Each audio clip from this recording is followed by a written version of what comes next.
Hello everyone, welcome back to our Talkies, the Anjana Kumar Show, and I'm your host Anjana, and I'm back with Mohanaselevan. We had a lovely conversation with him in the previous episode. If you remember, he spoke about his childhood, his journey, and how he his foundation and grounding literally has been responsible to where he is today and the success he's found today and the more success that he's going to find in his life. So in this episode, we're going to go a little deeper into his life. We're going to understand the struggles, the challenges, let's say, that he faced in his career and what youngsters today literally can take from him. He's obviously he's a wise man. He's been through a lot of things that he has seen in his career, which have been amazing, which have also been a bit challenging, and we can always learn from someone, and that's what this episode is going to be about. Thank you, Anjana, for categorizing me as a wise man. Please don't. There should be no misconstruement because of the color of my hair. I'm not at all a wise man. Let me break that barrier. Oh no! I make my fair share of mistakes. All right, yeah, right? That should be the case. Actually, that's when we learn. You ask my wife, and she'll tell you how much mistakes I make changing diapers every day. No, but it's a very interesting question that you pose. Because so let's look at today's environment, right? So today's environment is we live in a very hyper-connected world, right? And it is this an impact or an impact in one part of the world has equal and opposite reaction in another part of the world. It's good, bad, whether it's financially, non-financially, anything that happens there. Sure. We also live in a very hyper-personalized world. Sure. Talabat at 11 o'clock on Sunday tells you, Mohan, it's time for biryani. So it's very personalized. So that means the choices that are thrown at you are by whether it is your digital elements that are there or what is available. I'm not even bringing an AI into the picture now, so it's enormous, right? So and then you also have an element of the scale of change that is happening is immense. It's very immense and very rapid. I think the amount of money that is being put into technological innovation is so vast. I was seeing a picture in one of the Instagram reels today.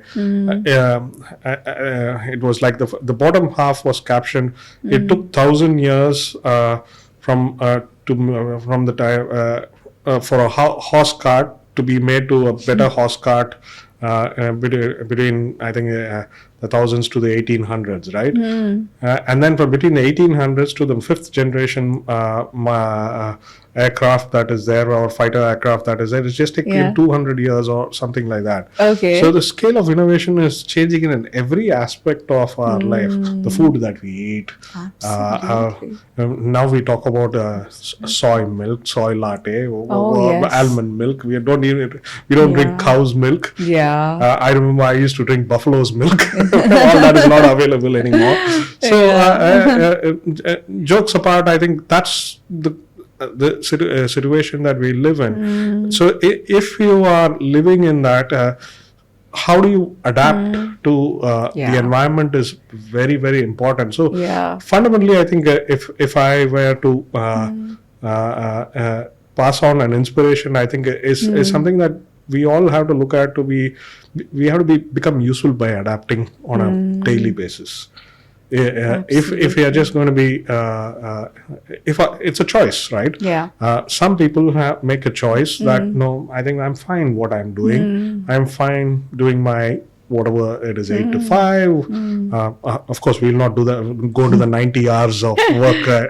Oh my gosh, that's insane. Yeah, That is absolutely insane. I think there's much debates going on. We'll not talk about that. But it's just that it's a regular monotonous work that would you like to carry on. Some people are happy with it, right? So it goes back into content. But if you really want to push the envelope and you want to, you have to be adaptable and then become useful by adapting.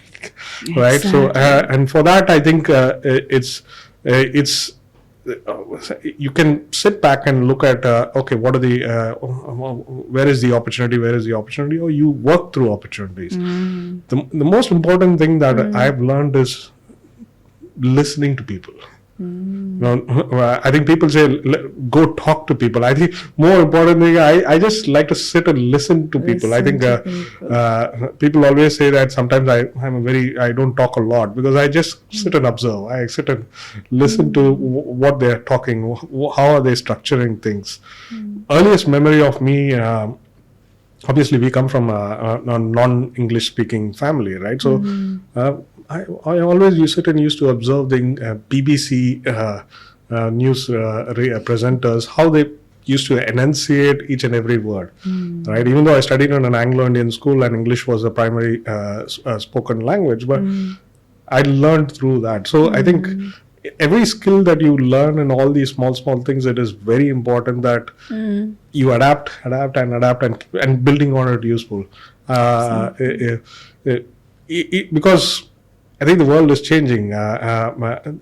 It's about how I think when you see your parents using WhatsApp, and when you see your parents using voice message in WhatsApp, that's the extreme, right? So it is okay they are typing and then they. But then they've gone to the extreme. Okay, I can't type in English. I have to wait for Tamil. That's complicated. Let me send you a voice message. Yeah, they have improved. They have adapted. If our older generation is doing that, why can't the generation can't do that? I think they should be doing. And they're very good. Right, they're much smarter than who we are. Oh yes. Right. So recently, when I was back home, I was speaking with my younger sister's daughter, and she's not even 10, and she was saying, "Let's go to Coachella." Wow. Right? I've never heard the word Coachella in my life till 4 or 5 years back. Right. Right. Yeah, that's the generation that is the exposure is amazing.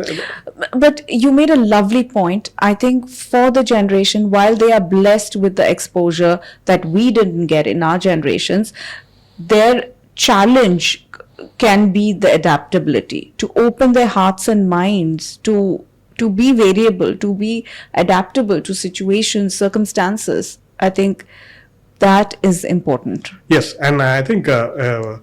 For which I think one of the things that they always have to look at is when technology is available on a platter to them, they should try to understand it more. They should experiment it more, and they should explore it more for the right reasons. Yes, right. And I think by doing that, they'll will get to know how to use it better. I think so the debate that is currently happening is so we have to bring up AI, right? So will AI what will be the impact of AI on the future generations? There is going to be an impact in terms of critical thinking.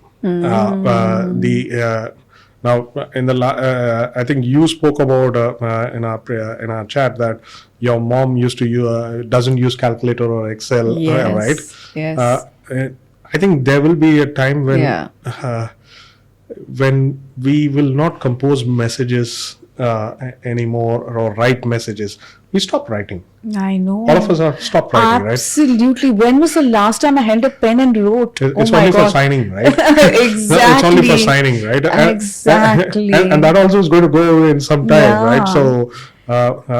And honestly, holding a pen and writing, the kind of motor skills, the brain and mind and body coordination, we've lost that today. Yeah. It's a very important skill. So when I was in school, I think we were very clearly said if you didn't bring a fountain pen, you were not allowed to write that day. Ballpoints were not allowed. Yeah. So only after I went to university, ballpoints came back. But fountain pen was the the way to write. I don't think that is case, right? So we don't write. So our motor skills is our thumb now. It is not the index finger and the middle finger and the thumb together. They're very limited. So they're not connected anymore. They're not connected. Yes, that is sad. So it brings back to the question then: how do they because of AI? They're going to not write. And then they were just going to type a question and then they get the answer. I think there's a funny ad where say instead of multiplying, it says, Alexa, what is 4 times 62, right? Exactly. So it gives you the answer. But what happens is it slowly takes away the critical thinking skills that is there. Absolutely. Now the reason why I am saying critical thinking is important is if you have to be adaptable, you need to have an element of critical thinking to be as part of your armor. And I think for me personally, critical thinking has been like Karna's armor that was there. I wear it like that, and it has been very because when you use that, you base yourself on logic and facts. You take the emotion out of things. Absolutely. So sometimes when you take away the emotions, logic and facts, and you talk about that, it is very bitter. And it is sometimes it might even be like in the borderline of, okay, why is he so straightforward, right? But then that's what it is. And also I feel also on the other side, like like if you flipped the coin on the other side, for example, it's our generation, I think, who's going to remember that, because we have driven cars when there was no GPS. Like I've driven a car when there was no location maps, there was no Google map, like where I had to remember how to do. And where I've been in that generation where I used to write down people's numbers in a book, but now we have the phone to remember. Like now, just the other day, I was locked out of my house. My mobile was inside my house. And this guy said, do you remember your son's number? Call him. Then I said, I don't remember his number. It's on my phone. And that's when it struck me that, oh my gosh, like which world do I live? And there was a time before, like 10 years ago, even 15 years ago, I would memorize all the numbers and keep, but now we're so used to that. But I feel like our, let's say kids or kids, they're not going to see that part. See, I look at it in the more optimistic way, right? I guess we should. So let's take an example, right? So, it's an anecdote that I like to give very often. Somebody shared it with me when I went in one of the conferences. So who's a pessimist? And who's an optimist, right? Right. So the optimist is one who built the airplane, right? When there was nothing in the world, which could only birds were flying, right? He imagined, he thought through, and he fought against everybody who was looking and saying that you can't do that, and he built the airplane. That's true. Right, and then, but who's a pessimist? Now, the pessimist is the one who put a parachute in that plane, right? If something goes wrong, and all the other things that is there, right? So, that's true. That's a good one. But there's also an opportunist, right? So the opportunist is the one. Okay, let's make it commercial. Let's fly from US to Europe, and let's make people fly. Pay for it, right? And then pay for food, pay for drinks. Right? And now you pay for anything in the. I think you ask for a napkin in days to come, that also will be charged. Charged, yes. So if that is it's evolution that happens. I would see in a way that in the evolution of humankind, our children are the future or the current generation or the Gen Zs. I'm sorry, I've lost track of that. There's still Gen Zs out there. Okay, only thing I remember is they call us boomer. Yeah. We're all boomers. The baby bloomers. No, we are the boomers, right? So 80s is at least I'm 80s, right? I'm the boomer generation, so I can't remember alpha, beta, gamma, whatever they are. But they are in a stage where, and in a very inflection point that technology is going to help them reach greater heights than what allowed us to do. Absolutely. But they also are going to have increasing competition, which much more than what we had. Okay. And because it's much more interconnected, the world is interconnected. Yeah. The competition for us was the guy who was sitting in our class. Or in our class or our university, right? Sure. So, but for them, the world is competition, Yeah, right? So absolutely. I think it adds pressure to them, but I think they've got the tools to manage it. And it is up to us as elders and parents and well-wishers for us to guide them in that way, so that they are able to achieve their dreams much faster, much better. Yeah. I think I feel the only thing that is, if the planet takes care of itself or people take care of the planet in terms of environment, etc. and all that, they will still enjoy it. They will, yeah. So your tip, like adaptability, was an amazing point.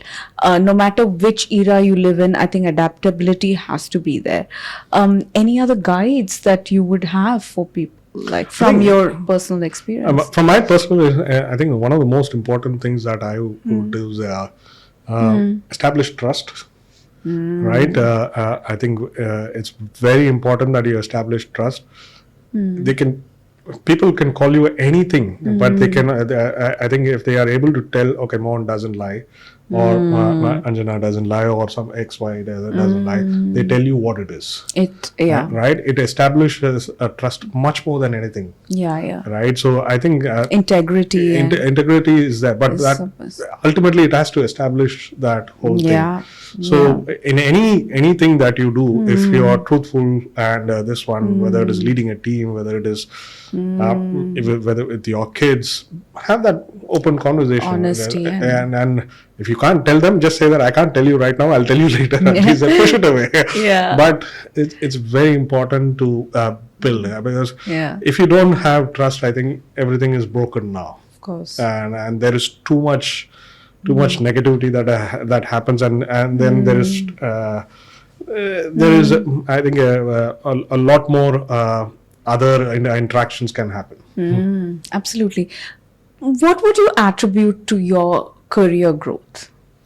For me, I think it's about. I always wanted to do. If you're saying, Mohan, solve this problem, and you okay, I'll solve it and give it to you, and you ask me to solve the problems, the same problem next week, I'll solve it differently. So always innovating yourself constantly, which is a very important point.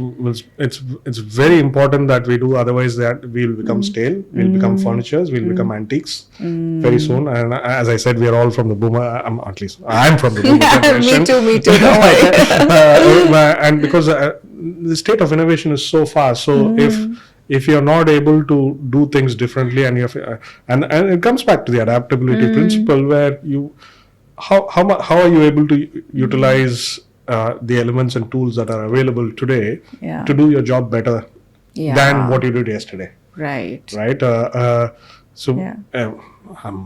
Generations ago, to travel one place to one place, our forefathers either walked or they took a bullock cart. Now today, we will not drive a bullock cart, right? Won't. Right. So because for us it is.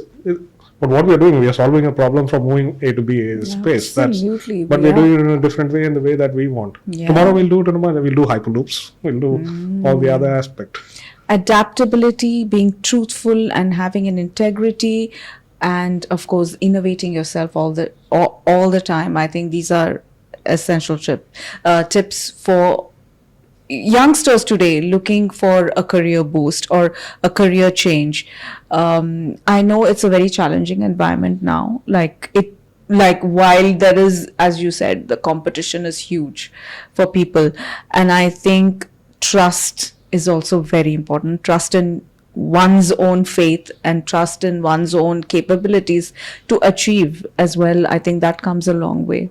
Yeah, absolutely. And I think the moment you have, you say the right things, trust in one's own capabilities, Yeah. then you won't even realize that you're working hard, Yeah, absolutely. right? So you won't even realize the amount Yeah. of hours that you're putting into solve a problem or solving or making, whether it's making a presentation, making anything that is a writing content, anything that is you will go into that because so people talk about passion a lot, right? Is passion important, or is that what helps you drive to success? No. The way I see it is, okay, there are things that you're passionate about, really passionate about. There are things that are given to you, but you want to do it in the best possible way. Yeah. Now, you might not be passionate about it, but still you want to do it in the best possible way because it defines you. Absolutely, it does. Right. So, so I would advise that, okay, sorry, advise is the wrong word. I'm still not wise yet to advise. I think if you feel passionate about something, do fantastically well. If you don't feel passionate about it, do fantastically well, because that's expected of you. That's right. That's right. And anything else that you want to add for our viewers, listeners?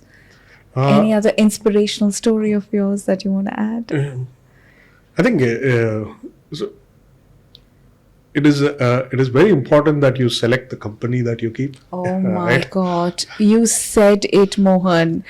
I'll give you an example on this. So my daughter suddenly has fallen in love with Pilates, and now her dream is to own her own Pilates studio.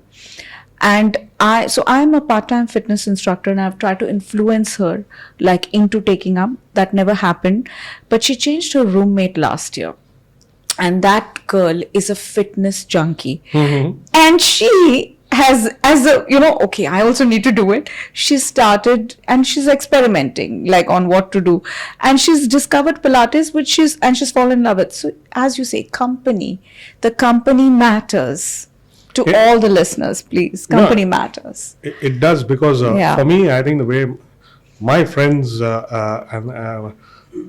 love them and bless them for whatever they do and putting up with all my quirks and this thing. But I think they push me in their own way. Yeah.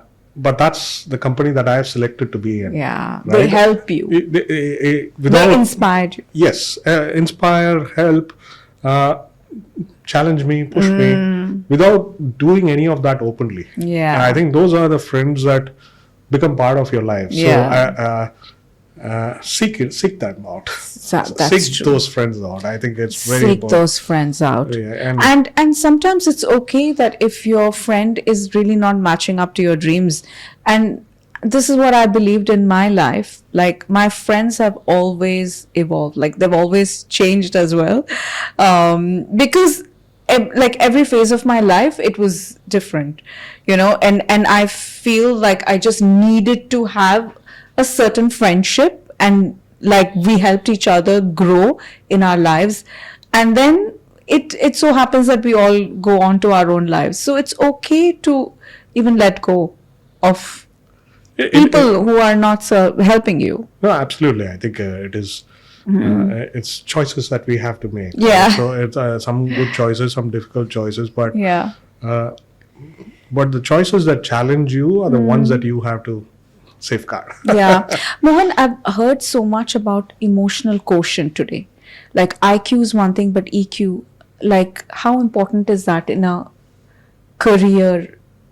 It is very important, and I think I've learned it. I've made my mistakes in EQ, and I think as you grow, you learn it. I think that's why it's called experience, right? It's called professional experience. So in a professional experience, I'm not saying that somebody at 23 or 24 do not have that EQ. I think currently That's true. you find brilliant people. Of course. It's Uh, personality. with a high level of EQ, right? Yeah. In addition to IQ, but what happens is it matures. It matures in how situations are handled. It matures in how things, whether how you react or respond to this thing, right? I think we all were in a very during COVID. I think it was very uncertain, right? There's one of the things that we spoke in our team meetings was, now is not the time to ask questions because nobody has answers to it. Yeah. Because if you remember, the earlier days of COVID was like, okay, if you it spreads through touch, it spread through this thing. We kept on doing a lot of the things. Absolutely. So what is the point of adding to those things? And so the reason I'm bringing that up is it takes a little bit of understanding to say that, okay, let me not ask questions now. Let me understand the situation better and then answer. see, yeah. So that's a very simple example that you could look at. So that's why you mature as you age, like a fine wine, and then at one point in time, I think it is there. Now you might some people are blessed with that, they reach that within 2 years. Yeah. Some people Take a time. long time, right? But it is something that everybody gains. Somebody from MIT told me very beautifully. They said that a professor at MIT, when we were talking about brilliance, right? They were very clear that brilliance is not born; brilliance is learned. Oh, right. Wow. So everything that is there, we learn. We learn. True. Wow. On that very profound note, we're going to bring this episode to an end. I'm sure you enjoyed this chat as much as I did. I mean, it was honestly so lovely talking to you, Mohan. I mean, it was like so many things were unearthed, so many things that we discovered, and life lessons that we learn every day, that it never stops. And as Mohan said, brilliance is learnt. It's not, you're not born into it, but it's learned. So on that very beautiful note, to all of you, stay tuned. Please do watch this episode and our previous episode with Mohan. We're going to put all the details of his Instagram handle and our Instagram handle as well. Do subscribe to our Talkies. Do follow us on Instagram, and do follow Mohan as well on Instagram. And if you have any questions, any queries, do reach out to us. For now, it's a wrap from me, Anjana. Thank you so much.